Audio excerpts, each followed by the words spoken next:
Hello, everyone, and welcome to another episode of the Phenomenal Files. This is our fourth episode of the Roswell special. Today, I will be presenting my case concerning what happened at Roswell.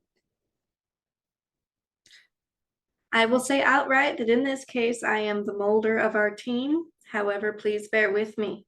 My primary belief regarding Roswell is, simply put, that it was not a weather balloon or a mogul weather balloon array. The theory that I'm proposing is exactly that, a theory. It is a theory which I agree with, but it is in no sense set in stone. I do not consider it absolute fact of the matter, without doubt. Rather, I consider it as a significant possibility. I was introduced to this theory in a way that I do not have the luxury of presenting it to you in small increments over a long period of time from a researcher who I find incredibly credible. That sounds horrible, but incredibly credible. He has quite a lot of rapport and has proven himself in my eyes through other lines of research.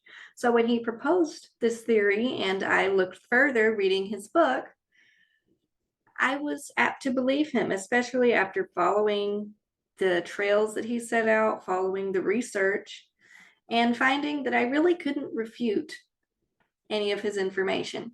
What I am presenting here is only a small piece of a larger theory presented by Steve Quayle. It's not even the focus of the book that I will be primarily using for research, Empire Beneath the Ice. However, I do believe that he provides enough evidence combined with my own research for this theory that it has become at this point to be what I believe. As the title of this video suggests, there is a tangible link between the Roswell incident and the flying saucer programs of the Nazis. Before we get into the details, please don't forget to like and subscribe. Each like helps our videos reach more viewers, and every step towards 1,000 subscribers helps fund the operation and research so we can bring you even more phenomenal content. Met with the claim of a connection between Nazis and Roswell, a studious history student will immediately notice the discrepancy in timelines between the two events. World War II ended in 1945, and Roswell occurred 2 years later in 1947. To state that the two events were connected is to assume that not only had the Nazis possessed such technology, but that they were active 2 years after the purported death of Hitler and 3 years after the purported death of Adolf Hitler, and 2 years after the Nuremberg trials. We will start with this later hurdle, the timeline, first. Conflict rarely ends when the war is over. In fact, to assume that there was no remaining German resistance only 2 years after is almost ludicrous. In many parts of the world, the conflict of World War II continued not just for 2 years, but for 3 decades after the war had officially ended. A small group of 130 Japanese soldiers famously remained in the jungle of Guam, attacking locals that they believed to be Allied soldiers. The final soldier to remain, I can't pronounce Japanese names, Soichi Yokai, stayed there for 27 years until he was finally overpowered by fishermen and taken back to Japan. It is not unreasonable then to assume that a faction of German Nazis would have the same tenacity. Secondly, many of the Nazis and those associated with them were not brought to justice at the Nuremberg trials in 1946. In fact, one Nazi who had done the bookkeeping at a death camp was only sentenced for her complacency in October of 2022, an astounding 70-plus years after her crime. Nevertheless, it would be correct to assume that Nazi bookkeepers probably did not possess flying saucer technology. This technology was in the hands of only the highest echelons of Nazi scientists, the type of people who were held accountable at Nuremberg, right? Not exactly. Enter Project Paperclip, the American exoneration and absorption of Nazi top scientists into the scientific community of our very own government. In Nazi Germany, before the end of the war, top scientists were added to what was known as the Ausenberg list by the German Military Research Association. Just to be clear, this was a German list. This was not American. This list was the careful result of SS research, searching out the most skilled engineers, physicists, and mathematicians whose views aligned with the Nazi regime, and employed them to work on various Wunderwaffen or wonder weapon projects. I will warn you right now, there are a lot of strange German words in this one. And even though I have the transcript up here and I tried to give myself clues as to how to say it properly, there is absolutely no guarantee. So I will try to actually, in the post-editing process, put the words on the screen. So in case you want to do your own research, and of course the references will all be made available, you can look it up, because I certainly don't expect you to be able to spell any of these from my pronunciation. The scientists and employing them to work on various Wunderwaffen or wonder weapon projects. These scientists were who the Führer entrusted the victory of Germany to. The list was later discovered by British spies and eventually made its way to the United States military as well. After the war had ended, and some argue even before the war had ended, Allied forces began rounding up the individuals mentioned on the Ausenberg list. But rather than persecuting these scientists, the United States, Britain, and the Soviet Union instead snuck them into their own countries. In the US, this was called Operation Paperclip. It was performed in secret and originally against the president's wishes. While looking through the paperwork being prepared for the Nuremberg trials, the files of scientists from the Ausenberg list were marked with paperclips. These paperclipped scientists would then conveniently disappear. The scientists would then be given new names and new histories when needed. In other cases, the records of their crimes were simply scrubbed from American records, leaving only information from before the war. Their families were housed in good neighborhoods, and the scientists were given prestigious jobs. Ooh, that's loud, I'm sorry. Perhaps the best known name from this program is Wernher von Braun, head of the US space program and designer of the Saturn V rocket. That being said, conventional history shows that Nazi scientists of the highest levels were not removed, incapacitated, or killed. They were alive and well in 1947. Now, that is not to say that I hold very much to conventional history. Much of what we're taught in history books is not at all the truth, no more than the fabricated, clean histories of the paperclip subjects were. If in doubt, you should look up the true story of Paul Revere.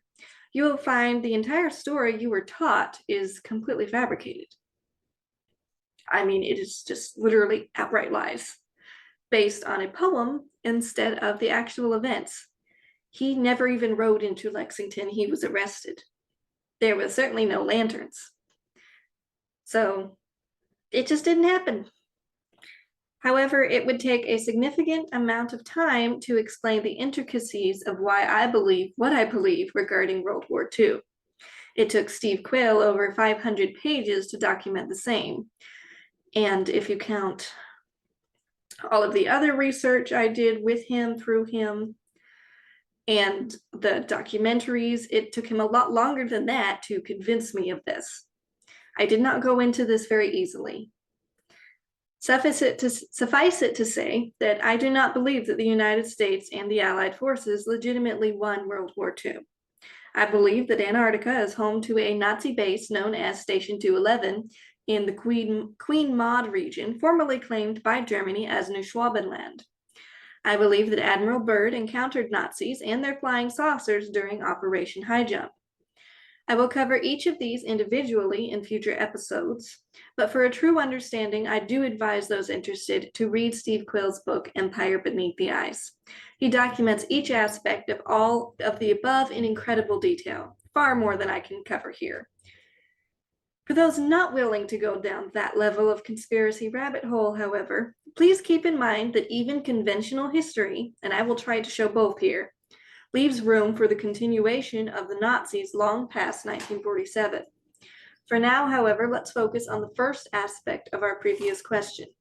Did the Nazis have the technology to produce a flying saucer? History, even conventional history, says yes.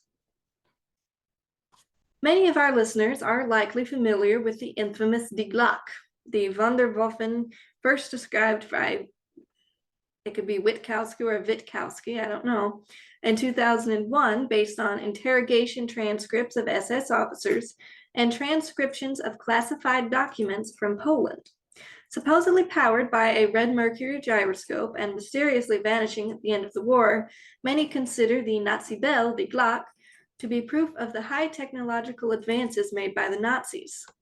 People also believe, and we will be covering this in a future episode, I don't have it allotted, so it'll probably be in a few months. I can't believe I forgot about it. In the Kecksburg incident, people actually believe the Glocke was the acorn-shaped UFO that crashed in Kecksburg Forest.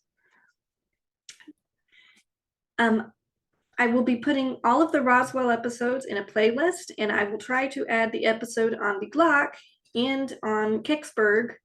It might end up being the same video. I don't know. I will try to add those into the same playlist as this, so keep your eyes open for it. However, many consider the Nazi Bell to be proof of the highest technological advances made by the Nazis. However, Die Glocke was far from the only flying saucer-like program that the Nazis ran. While I dislike using long block quotes, I will be doing quite a bit of it in this episode because, frankly, the original authors simply say it the best sometimes. Steve Quayle provides the best summation of the programs. And so we begin a very long quote. Quote, "Since the Nazis conducted much of their research in private, it is of course possible that there were some UFO projects that are completely unknown. In fact, it might be possible that the most successful designs have not yet been made public at this date.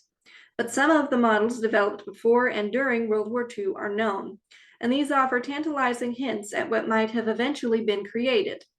Rather than have a single line of development, Nazi UFO projects also were diverse. The wild card in the Nazi development of flying saucer-like craft is how much of these designs were engineering feats and how much were supernatural in nature. As noted elsewhere in the book, the SS and other branches of the Nazi military were engaged in occult practices. This makes it possible that saucer technology is, at least in part, of a supernatural nature," unquote. Quayle continues on with a block quote of his own from historians Bergier et al. Rather than read the entire title of the piece, which is in German and is very long, the reference is in the description at the end of the video. I will try to abbreviate this quote as much as possible. Quote, "The Brill Society was founded as the All-German Society for Metaphysics in 1921 to explore the origins of the Aryan race. It was formed by a group of female psychic mediums led by the Thule Gesellschaft medium, Maria Orsic of Zagreb, who claimed to have received communication from Aryan aliens living on Alpha Tauri in the Aldebaran system. Allegedly, these aliens had visited Earth and settled in Samaria, and the word Vril was formed from the ancient Sumerian word Vril-el, like God. The society allegedly taught concentration exercises designed to awaken the Vril, and their main goal was to achieve Raumflug, spaceflight, and reach Aldebaran. To achieve this, the Vril Society joined the Thule Gesellschaft and DHVSS, or Men of the Black Stone, to fund an ambitious program involving an interdimensional flight machine based on psychic revelations from the Aldebaran aliens. In 1922, Thule and Vril constructed Germany's first flight disc, the JFM. Here's one of those words that I will have to write on the screen, and I will try my best. Jenseitflugmaschine, or Otherworld Flight Machine, in Munich, for channeled flight testing that lasted 2 years. The project was led by W.O. Schumann of the Technical University of Munich. But the project was halted in 1924 when the machine dismantled and shipped to Messerschmitt's Augsburg facility, where it was stored for future research. Members of the Vril Society are said to have included Adolf Hitler, Alfred Rosenberg, Heinrich Himmler, Hermann Göring, and Hitler's personal physician. The NSDAP Nazi Party was created by Thule. In 1920, with Hitler in power in 1933, both Thule and Vril Gesellschaft allegedly received official state backing for continued disk development programs, unquote. Bergier et al. Goes on to detail the construction of the Rundflugzeug, or round aircraft series. I am even worse at German than at Spanish. The Vril Thule Society, it's much more fun to say, the Vril Thule Society would be absorbed into the Nazi government after Hitler banned occult societies for fear of them turning against the party, and would remain a strong controlling faction. Oh, computer, no. Sorry, it decided to open a new tab on me, and would remain a strong controlling faction within the SS. The Jenseitflugmaschine, designed by the Vril, would evolve into the Honneview project, according to Christopher Ott of the Honneview Archivum. The Horten flying wing is speculated to have been a byproduct of the Honneview Dorn series. The existence of the Dorn series itself is documented in verified blueprints, some of which bore the insignia of the Dornier Engineering Company. The Horten was the first stealth aircraft ever built, and you can look this one up and you will find actual photographs of the airplane. This is very real. This is conventional history, and was the base used later by Americans to create our own stealth wing aircrafts. Empire Beneath the Ice documents many different variations of flying devices in the Honneview and Dorn projects, including artist reconstructions, and provides valid references for the history of these designs from reputable sources. All of the claimed projects were verified by various historians and German researchers under several different names and different engineering companies. For many, there are sketches or schematics of the craft in Nazi records, dismissed by the mainstream as fantastical ideas never to come to fruition. John Van Helsing found through research that several German industrial companies had JFM, or Jenseitflugmaschine, documented in their book records, showing funding for the program. Other scientists, their designs dismissed by the Reich in favor of more promising designs, would come out over the years in various newspapers and magazines, or petitioning the US government in some cases, often with drafts and blueprints to back up their claims. Looking to conventional history, we see that the Germans have always been the model of industrial success. The first rockets, the first stealth technologies, the first amphibian tanks, a massive gun which measured 115 feet in length, rocket-powered jet fighters, and massive underground bunkers were created by the Nazis.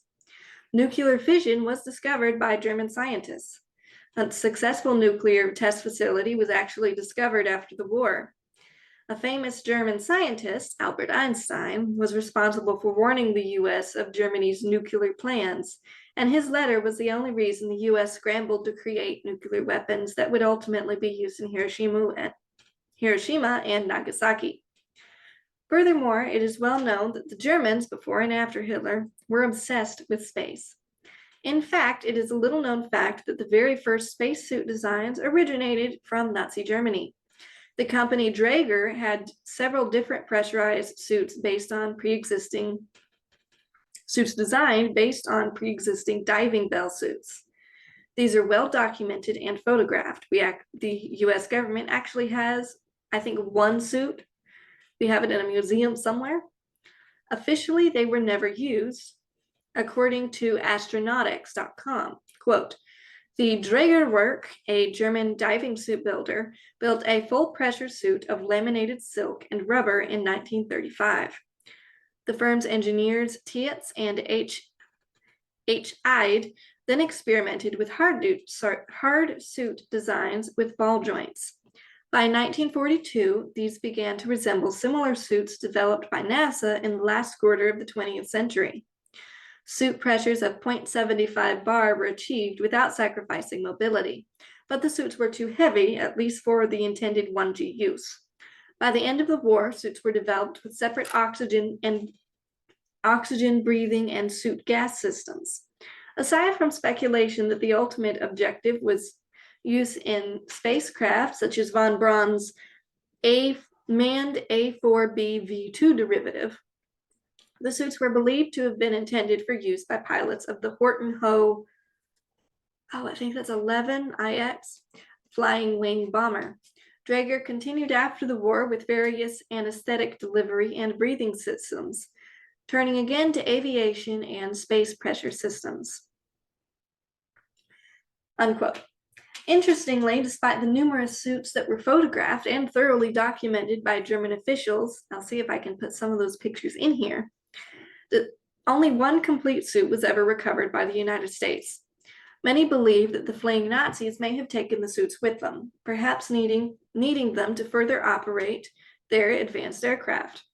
Naturally, one must also consider the existence of the infamous Foo Fighters, mysterious wartime orbs discredited and often explained away as birds, wartime fatigue, and ball lightning. They were reported by numerous soldiers, even making their way into official war diaries. They will be covered in a future file. Characteristics of the Foo Fighters are comparable to a device described by author Henry Stevens. Quote, concerning the Foo Fighter, which he called Führerball or Fireball, the project was under the control of an SS technical division. It was armored, circular in shape, resembling the shell of a tortoise. The device was powered by a special flat circular turbojet engine. The circular spinning turbojet exhaust created a visual effect of a bright, fiery ball in the nighttime sky. Unquote. That being said, it is not unreasonable to assume that the Nazis had the technology to create such a thing as what supposedly crashed at Roswell. However, what I have described is of no significance if it cannot be tied to Roswell in some way. While there is no physical evidence regarding this, a literary analysis of the course of events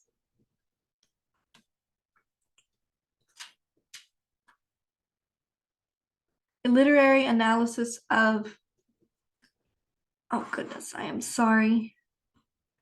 A literary analysis of the course of events, the timing of the events, and literature concerning the events provides support to this theory.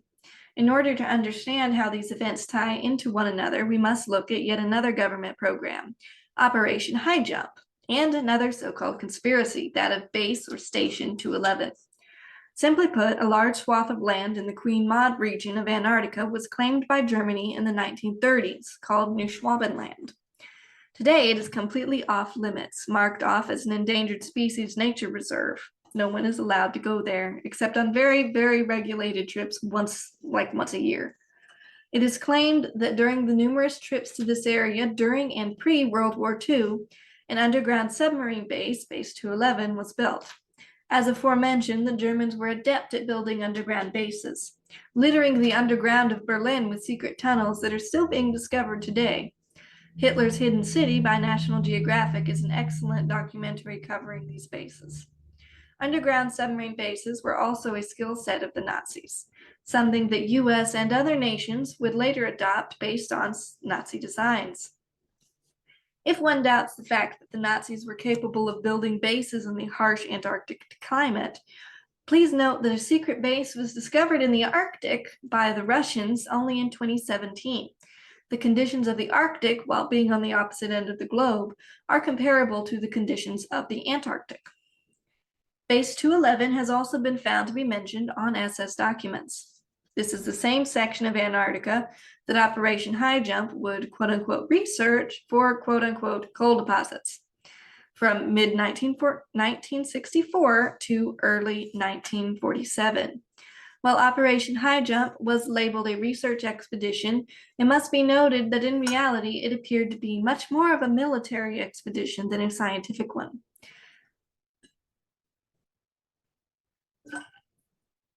From Empire Beneath the Ice. Although billed to the public as a scientific expedition, Byrd's flotilla of ships had one group of people missing from its rolls: scientists. If one was to believe the stories coming from the U.S. Navy as well as the press, one must conclude it was the first scientific expedition to forget to take scientists along. There were a few trophy scientists, all from government agencies, and therefore capable of being censored. But anyone who really looked at the roster of ships would have seen this was not a scientific mission in the true sense of the word. As historians Jerry E. Smith and George Picard wrote, the U.S. Navy strongly emphasized that Operation Highjump was going to be a Navy show, with naval interests predominating over scientific studies. Steve Quill continues. Even though the operation was billed as a scientific mission, it was anything but. This fact was also reflected in the military ships involved in the mission as well. It was large, and it was well armed. It was just the collection of ships and men one might expect to see to go wipe out the last outpost of Nazis that had escaped to elude justice at the end of the war in Europe. Unquote. Beyond the questionable motives behind Operation Highjump, it is widely known that Admiral Richard Byrd made some very bizarre comments concerning Antarctica and concerning possible future wars. There are also other strange aspects to the supposed scientific mission, including mysteriously unaccounted for ships and deaths. Researcher E. Coron, I hope I'm pronouncing that right, provides the following interesting information. Quote, Operation Highjump, which was basically an invasion of the Antarctic, consisted of 3 naval battle groups, which departed Norfolk, Virginia on the 2nd of December, 1946. They were led by Admiral Richard E. Byrd's command ship, the icebreaker North Wind, and consisted of the catapult ship Pine Island, the destroyer Brownson, the aircraft carrier Philippine Sea, the U.S. submarine Senate, 2 support vehicles, Yankee and Merrick, and 2 tankers, Canistid and Capican, the destroyer Henderson, and a float ship named Currituck. Interestingly, the Pine Island AV-12, one of the seaplane tenders involved in the expedition, has a rather colorful history. The USS Pine Island, a Currituck-class seaplane tender, was launched 26 February 1944 and given the commissioned name USS Pine Island on the 26th of April 1945. The ship served through the final months of the Second World War, an immediate post-war period. She was finally decommissioned for good on the 16th of June 1967 and laid up in the reserve fleet. But here's where the story gets interesting. The USS Pine Island was struck from the Naval Register on an unknown date. Her title was transferred to the Maritime Administration for layup in the National Defense Reserve Fleet on an unknown date, and the ship's final disposition is unknown. Now, how does one go about losing a major surface ship over 640 feet long, 70 feet wide, and with a displacement of over 15,000 tons? The story, of course, gets stranger still. The Pine Island is not the only ship involved in Antarctic research or exploration to have disappeared. There were numerous others. The question is not so much how many, that is fairly well established. The question is how and why, particularly the why. On the 5th of March, 1947, the El Mercurio newspaper of Santiago, Chile, had a headline article on board the Mount Olympus on the high seas, which quoted Byrd in an interview with Lee von Atta. Quote, Admiral Byrd declared today that it was an imperative for the United States to initiate immediate defense measures against hostile regions. Furthermore, Byrd stated that he, quote, didn't want to frighten anyone unduly, but that it was, quote, a bitter reality that in case of a new war, the continental United States would be attacked by flying objects which could fly from pole to pole at incredible speeds, unquote. Interestingly, not long before he made these comments, still quoting from Coron here, but no longer the newspaper, the Admiral had recommended defense bases at the North Pole. These were not isolated remarks. Admiral Byrd later repeated each of these points of view, resulting from what he described as his personal knowledge gathered both at the North and South Poles before a news conference held for international news services. He was then hospitalized and was not allowed to hold any more press conferences. Some of the dots are connected nicely by Steve Quayle in his book Empire Beneath the Ice. Quote, if the Germans had been working on various advanced technologies, it would seem logical that they would have transferred them to their secret base in Antarctica, where they would have had several years to consolidate and build new equipment. This is what makes the sudden appearance of UFOs around the world, and especially in the US in 1947, so compelling as evidence that the Nazis had indeed set up their operations. This would fit the timeline perfectly. In February of 1947, Admiral Byrd's Operation Highjump came to an end. He had journeyed to Antarctica, apparently to make peace with the last of the Nazis, if not capture them and bring them to justice. And his flotilla came back with its tail between its legs, sadly repelled by the Nazi saucers, if not suffering an ignoble defeat. Just a few months later, all around the world, but especially in the US, strange UFOs were appearing overhead, with US aircraft unable to bring them down or do anything to prevent them from flying freely across national boundaries. Unquote. We have one more long quote to finish us up here, again from E. Coron. Quote, it is interesting to note that at the end of the war, the Allies determined that there were 250,000 Germans unaccounted for, even taking into account casualties and death. This would be quite a population base for a fledgling colony, and provided the essential degree of skill, expertise, and pure manpower for an industrial base of any sort, let alone the production of, even by today's standards, extremely high technology. All unidentified flying object researchers are, of course, aware of the multitude of reports concerning sightings of flying saucers with swastikas or iron crosses on them, aliens speaking German, etc., or the Nordics, added by me. Most have also heard of abductees who have been taken to underground bases with swastika emblems on the wall, or, as in the case of noted abductee Alex Christopher, have seen reptiloids and Nazis working together aboard anti-gravity craft or within underground bases. Barney Hill was apparently not the only one to describe the so-called Nazi connection to unidentified flying object abductions. However, reports such as Christopher's and Hill's must be taken with a rather large grain of salt. There's a far more plausible explanation than so-called reptiloids. I agree with Coron there. I'm not sure about the reptoid thing. Not that far in the conspiracy rabbit hole yet. Another noted example is the American Reinhold Schmidt, still quoting Coron here, a man whose father was born in Germany and who tells in his book Incident at Kearney that he was taken on a flying saucer on several occasions.